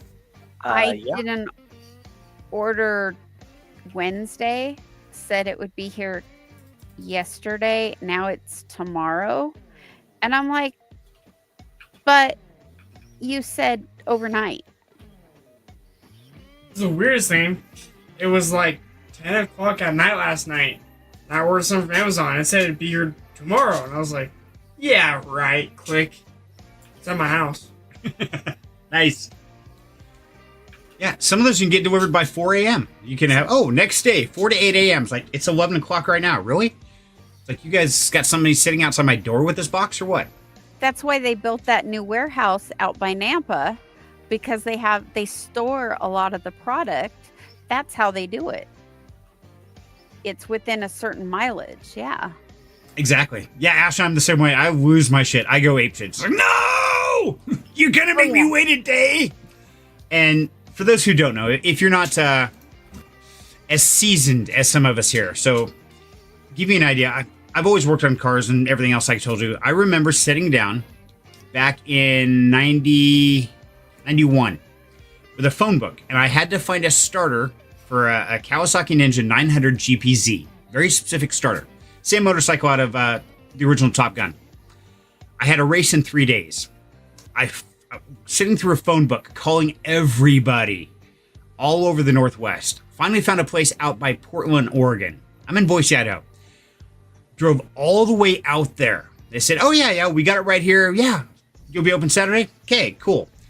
Drove all the way out there, got there, and they were closed because they were at a race. Drive all the way back, didn't get the starter, didn't get going. And then when I called them up Monday morning, I'm like, guys, I just made a 8-hour drive each direction, and you said you'd be there, and you're not. And so, we'll give you $10 off. Really? And so it's funny how our mentality changes. Back then, it's like, okay, well, we just have to accept it. Nowadays, we just freak out. And so it's interesting how as things evolve, like we were talking earlier about the entitlement, technology does make us entitled, but at the same time, I think it's a lot of those promises people put out there. Like, oh yeah, you order it now, you'll have it tomorrow. Cool. And so are we really entitled if somebody doesn't follow through with what they say? What do you guys think? I don't consider that an entitlement. I consider that somebody not having integrity. Because if a business says, we will have it to you, and they don't, like when we ordered my grill for the first one we ordered, and it never showed up for my car. And then when we got the second one, it was broken because they put it in a big monster box with nothing to cushion it, and it bopped around. And Serenity's great; he fixed it. And we got a refund. Right. So, and see, that's something else there, because now we got a free grill which had 2 little plastic tabs busted off from mounting. So I used plastic weld, fix it, got it to work. They're like, oh, well, it's broken. Don't send it back. Just here's your refund. Keep what's the broken part, throw it away, whatever, and have a nice day. Sorry about that. And you can reorder. So in a way, did we take advantage of the system because it broke? So then you got to think about that. Like, wait a minute. Was I kind of the scumbag on that because I fixed a broken part after I got the refund? What do you guys think? You know, they had packaged it in the right way in the first place. They wouldn't have broken it. That's true. That's true. And yes, Ashley, I was pissed. Oh my God, I was fuming. You know how bad it is to drive across an entire state when you're just raging mad the whole time? And I was in my 20s, and I was in a Chrysler Laser souped up turbo car. It wasn't pretty. Road rage galore. Yeah, I was an ass. And I was entitled at that age, so I was toxic. Let's just go with that.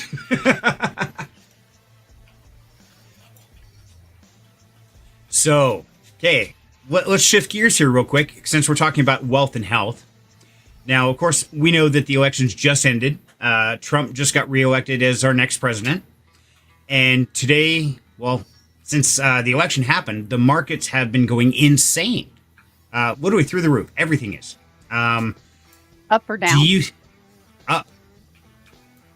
Oh, yeah. Everything has started going parabolic. It's, well, not quite parabolic, but solid, steady growth. What do you guys think? Would it have changed had Camilla won instead of Trump? Do you think that person, or is it just everybody was holding their breath waiting? What's the thoughts of the audience? What do you guys think? Carl, we'll start with you. What do you think, buddy? There's no way to know. Why speculate on something that could have happened, may not have happened? That's like, I almost died, but did you die? Ah, so after it's passed, it's irrelevant. Okay. There's no sense in it. What's done is done. Wow, you're kind of boring. Okay. Anyway.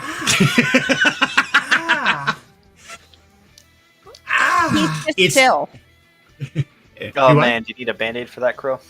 I need a ambulance. Wambulance. That was me. You know my feelers. I sorry, Carl. I don't mean to hurt your feelers. Somebody give us some cheese for the wine. Die. Okay, so Wild Angel, what do you think? You agree with Crow, or do you speculate on stuff like that? I think it would have gone up regardless, because everything was so election focused and everybody was holding their breath about what was going to happen. You know, now it's over. It's not a distraction anymore. Ah, okay. So it wouldn't matter who won. It's just the fact that finally it's done with. Let's move on. Life can continue. I think so. Like, yeah, the real world can happen now because the drama is over. Oh, yes, the drama. We love the drama. No, we really don't. No, not at all. So what do you think, Rev? I don't care about politics. Good answer. That's just an honest thing about me. I flunked my basically little law section in my history stuff, dealing with politics and presidents and stuff like that. 'Cause I really don't care. The big thing is as long as I can wake up in the morning and be all right, that's what I care about. So now if it's like inflation hits, that's a later problem for me. But for the time being, it's did I wake up? And how much do I appreciate the time that I have at the moment? So Exactly. you're not going to get a real answer out of me, but there you go. Wow. You guys are boring. Okay. Thanks, Wild Angel, for giving me a good answer. I like that. Something I can chew on a little bit. Right? And I like you know what's Ashley's interesting? answer. I was just about to pull that up. It says, I need to move to an island for 4 years, preferably off the Irish coast. I like that. That's good. Okay, party at Ashley's house off the Irish coast. All right. I always want to go to Ireland. I wanted to move there for the longest time. Why don't you now? I think I Okay. You own If you had a little chance, would you? I'd have to look at the gun laws. Okay. Fair enough. Yes, I am coming with you, Ashley. Oh, yeah. We're all moving. You own a little tiny postage stamp in Scotland, don't you? Or is it Ireland? Me? You have a tree? Yes, you. Yes, I do. I have Little, a like- lot of land. 2 foot And by it 2 foot actu- or something? Right. 1 foot by 1 foot square lot of land in I want to say it's Ireland. I think It's Ireland or Scotland. Yeah, I think it- it was given to me. That's how I achieved a what's the right term? a lord. Lordship. Thank you. Yes. So yes, technically, legally, I am a lord. I own the land. So it's like, cool. It's one of those things. Yeah, just crazy stuff. Technically. My kids have dual citizenship, so do the husband. Oh, nice. All right, we're moving with Ashley. That's Yep. it. Party time. And I can be a lord. Hey, Lord Jim. Yes, I'm here. Like, listen to you. Oh, that sucks. That's the How down- original entitlement. Yeah, it really is. Way back millennia ago. Still, it's something cool. And at the time, it's a mind-blowing presence, especially looking back at our family tree where we come from that area. And for those who don't know, a little history lesson real quick. The Longman family, my family tree comes from that area, and we were the warriors. We were the mercenaries. My clan were the one that everybody hired, and we would fight anybody for gold. Didn't matter who it was. We didn't care. You paid us, we kill them. Rob, solved. Okay. We would fight each other. Yeah. We have a whole family tree thing here. And it's kind of funny because literally our entire bloodline comes from these warrior races. And then we've got, with my mother, who's also half Cherokee, another warrior clan. So it's like, apparently we're just built to fight. So it's funny that all this has evolved. Now we're fighting in technology. We're fighting in the crypto space, the financial space, and we're fighting to change the mindset that you have to be super wealthy or super smart or super rich to be involved in cryptocurrency or to try to change your life. And so that's what Down Home Crypto was all born about, was I don't care how rich you are. I don't care how smart you are. I don't care how educated you are. All you have to have is a passion to change your life. And together we can accomplish that. That's what kind of led to the whole creation of this crazy journey we're on tonight. And every night. So, And day wow, and that was a rabbit hole. morning. yeah. And as I sleep and everywhere else, I'll wake up and I say, oh, okay, I got an idea for a video. Yeah. So I go to sleep. Okay. I actually heard you one night talking in your sleep, and you sounded like you were doing a video. I probably was. Oh my God. Yes, that's how obsessed I become. And, you know, it's interesting. It's like Smiley and I were talking earlier. You know, I'm a very obsessive individual. I get my teeth in something. I can't drop it. I can't eat. I can't sleep. I freak out until I have accomplished or attained it. Or one day I wake up, it's like, okay, it's gone.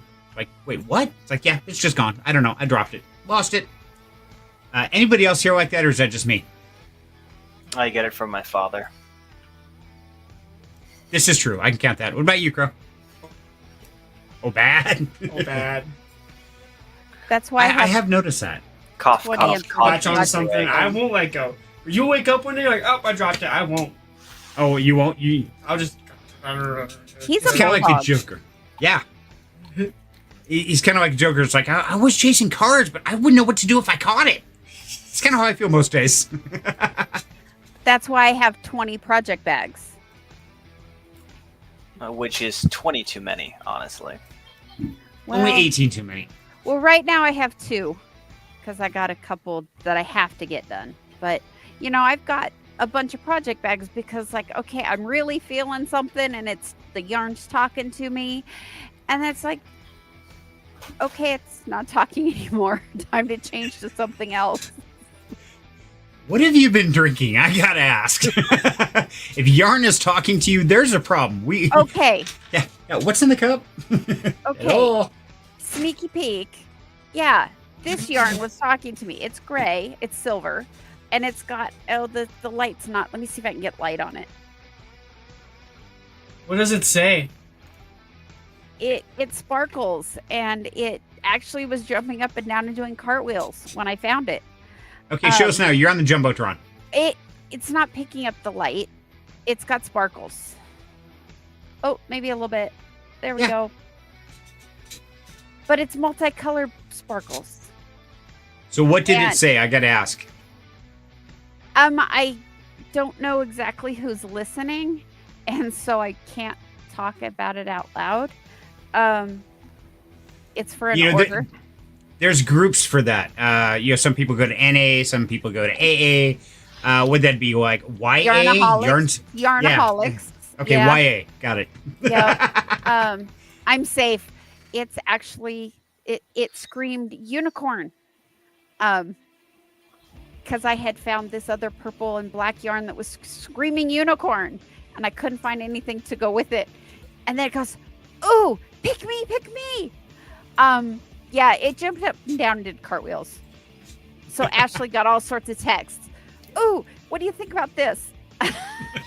You know, I do like that idea. Maybe she should go to AA, because if yarn, an inanimate object, is doing cartwheels, I have questions. It's not just talking. It's screaming. Yeah. And jumping up Yeah. and down and doing cartwheels. Yeah. Now, for those who don't know, guys, if you join the Down Home Crypto Discord and you go into there, you're going to find a channel here called Dreaming Dragons. Now, that would be Wild Angel up here. That's her creations. And these are just some of the things she makes. I'll get the one that glows. Yeah. I did So one what- without him turned on and one turned on. So, give us a quick breakdown. What is Dreaming Dragon, Wild Angel? Who is it? What is it? Dreaming Dragon is the evolution of a dream of mine. It is for my crafting. Currently, most everything is crochet, but I've done everything from cake to concrete. So you never know what you're going to see on Dreaming Dragon. It's just currently I'm in a crochet mode, so everything's crochet. That was just, I don't know what that is. I don't know, but it's cute. It is cute. But if the dragon can dream it, the dragon can make it. And I'm the dragon. So it is the start of my business. We're kind of waiting on the IRS to rebrand from Wild Angel Creations to Dreaming Dragon Creations. It is. I love it when I see the smiles or hear about the smiles from something I make.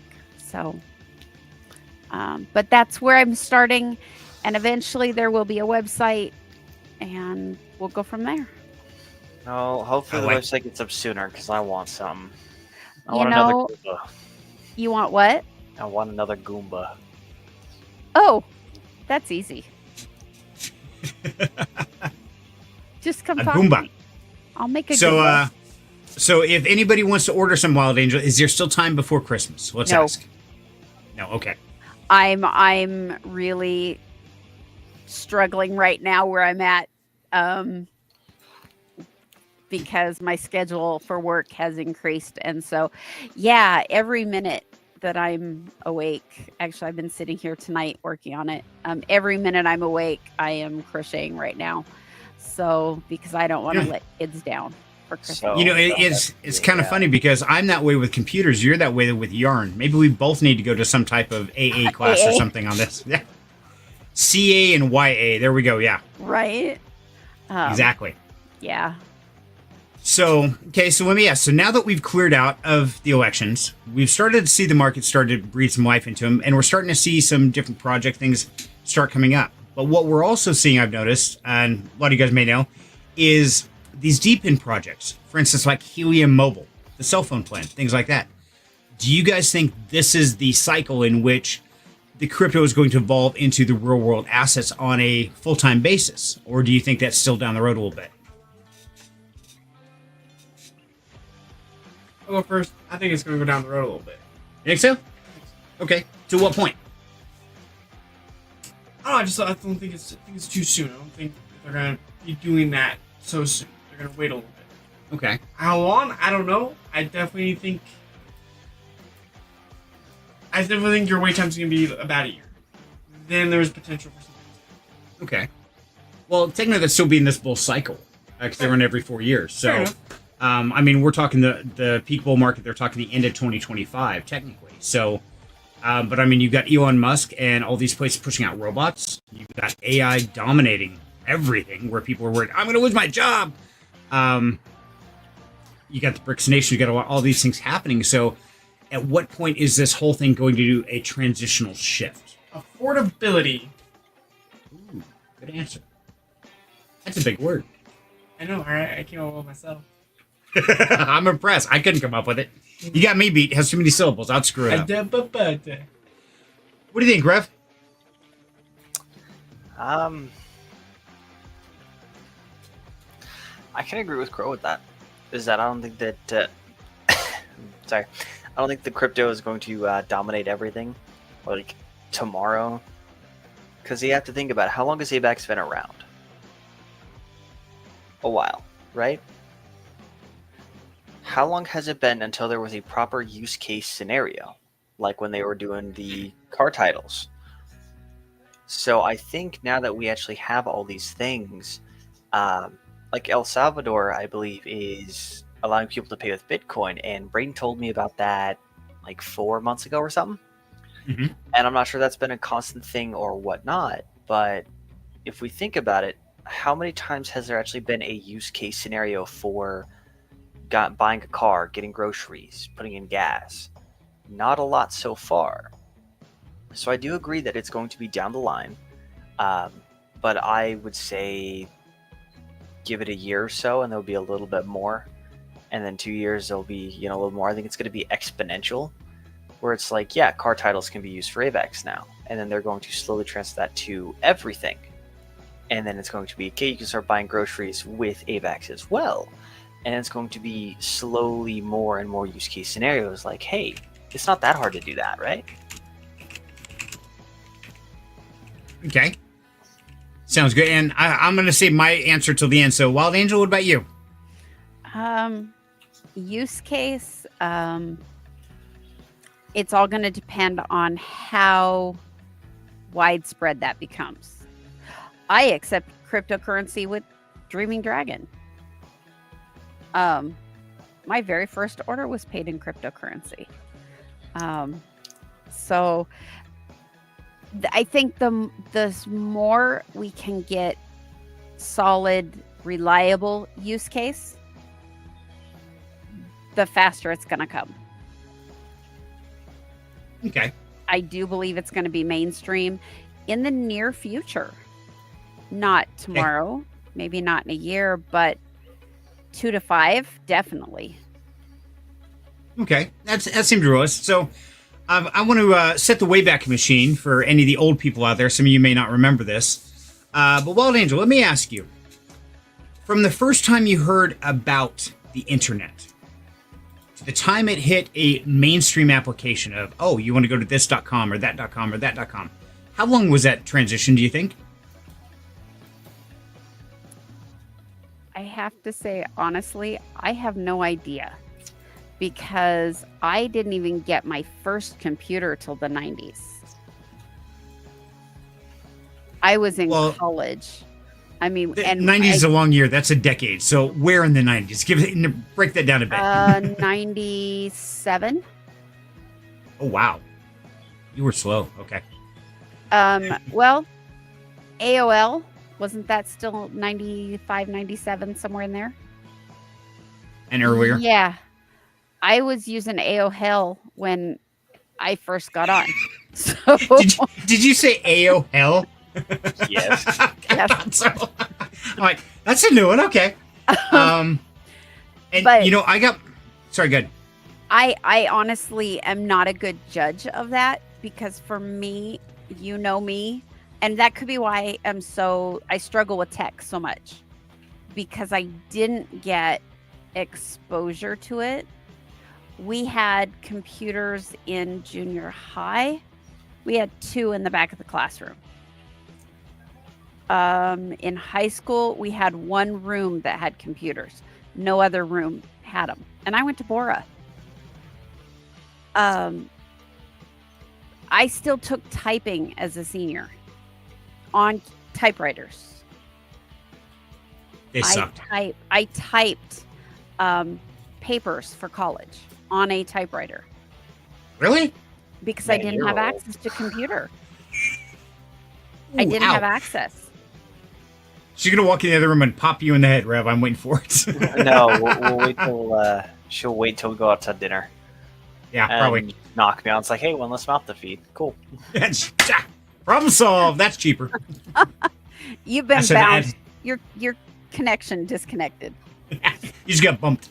right? I had access and still suck. What's my excuse, Angel? And, you know, actually, it's kind of funny because I bought my first computer in 1991.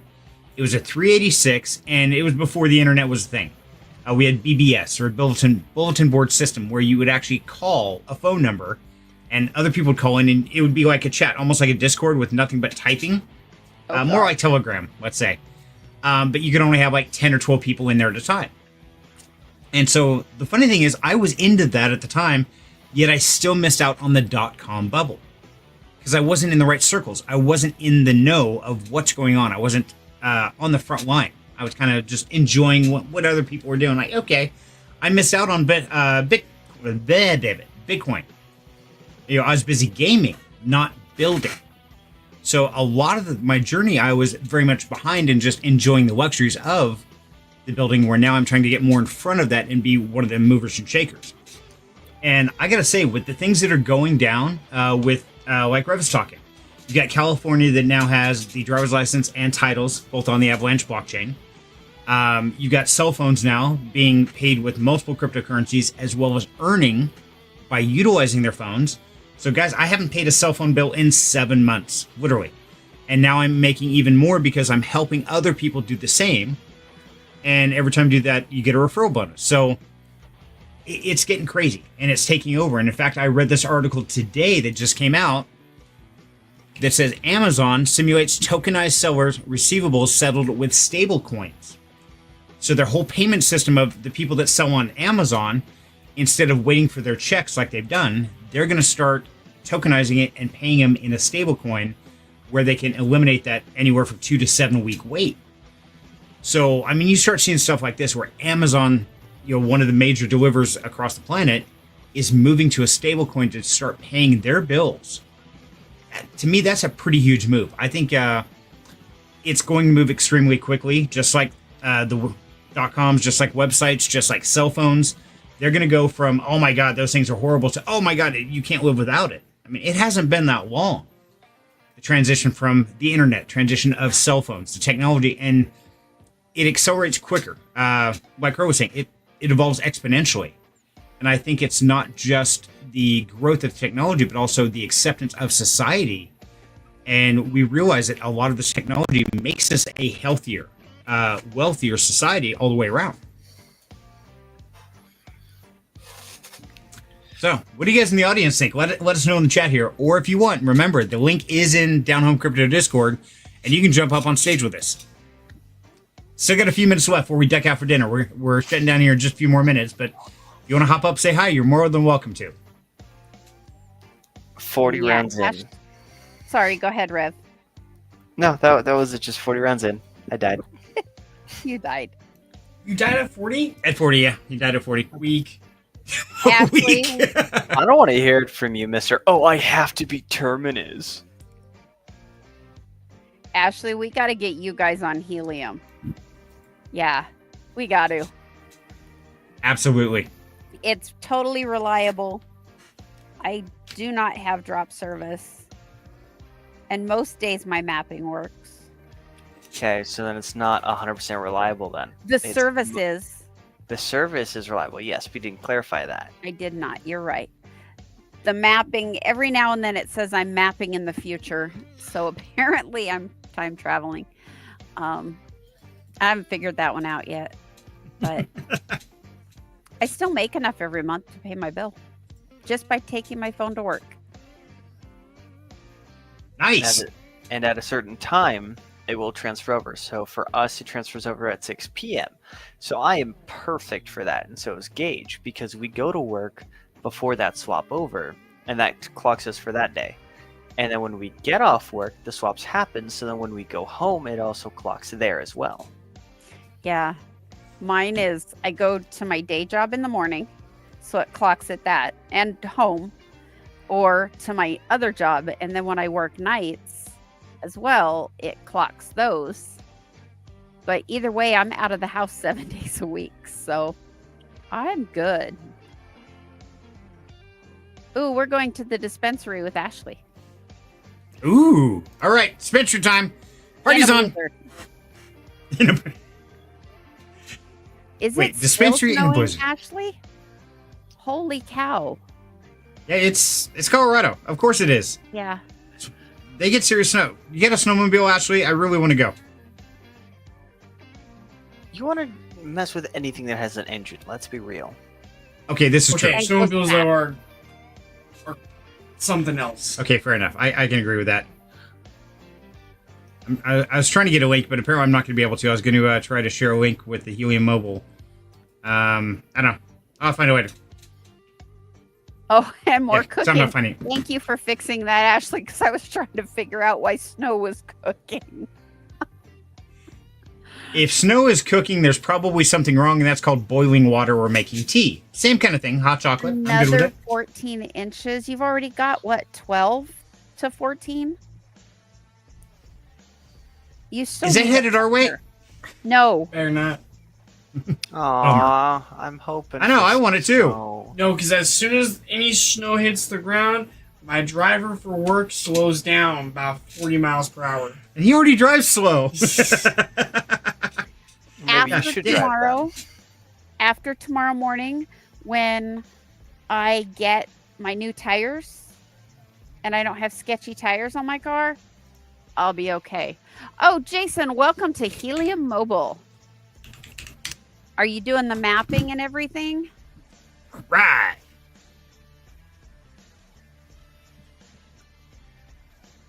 Yeah, we like Helium Mobile. We moved We do. 8 phones. Yeah, we've got a whole pile of them. And it's something that I highly recommend, guys. Literally, I'll put a link in the chat right there. I thought you were Um, about to pick up the cards and fan them out, being like, "See, we're into it." Yeah.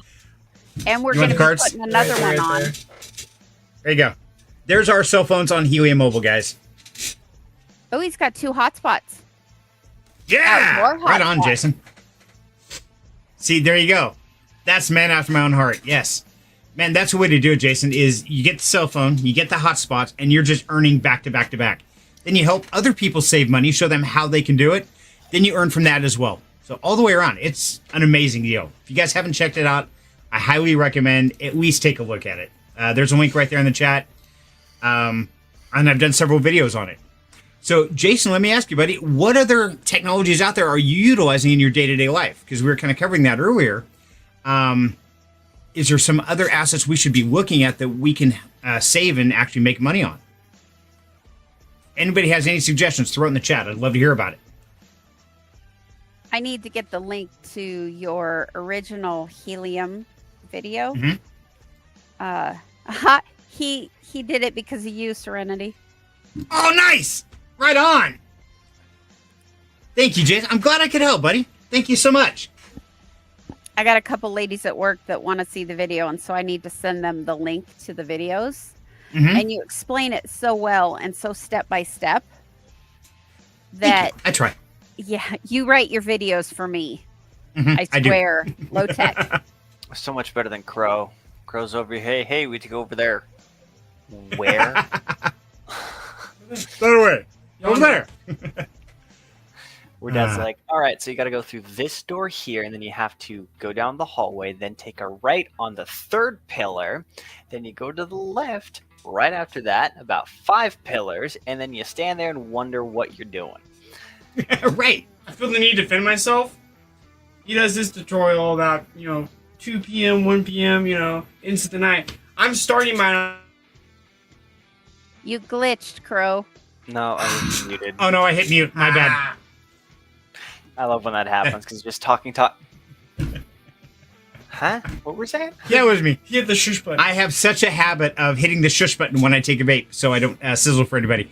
And Jason, I don't know yet. I'm a computer engineer. I love to build. Hey, Jason, man, I'm with you. I don't have the money to build the computers for the engineer side, but yeah, I've been actually using 10-year-old computers to set up to mine on Brinks and some other projects there. So yeah, we definitely got to hook up. So I'm trying to find some uses and really trying to make sure I'm putting out information to help everybody get ahead. Whether you have a brand new computer, an old one, whether you have a cell phone, whatever it is, I want to find these ways to help people in the community. So I'm glad it helped you, and I'm glad you're loving Helium so far, Jay. Good to see you, buddy.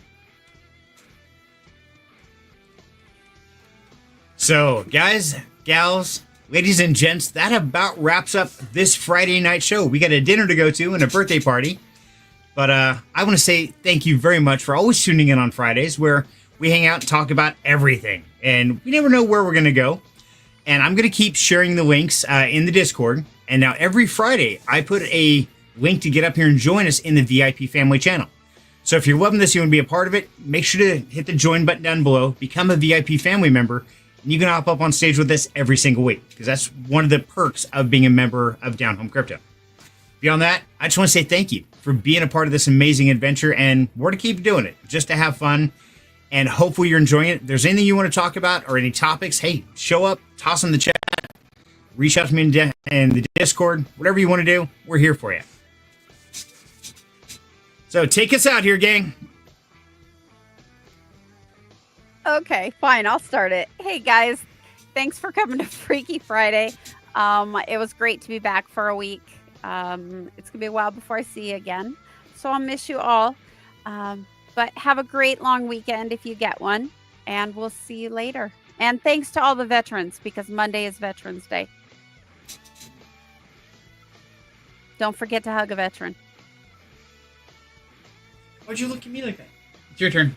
Oh, is it my turn? Yeah. Okay. In that case, take the leap of faith. Here's the thing. Don't forget to celebrate the little things. Well said. Words of wisdom, right? I think words of wisdom was when Tallahassee grabbed the Twinkies and turned around slowly. Had nothing to say, but oh man, did it hit. Spoke volumes. You totally lost me. Has anyone seen Zombieland?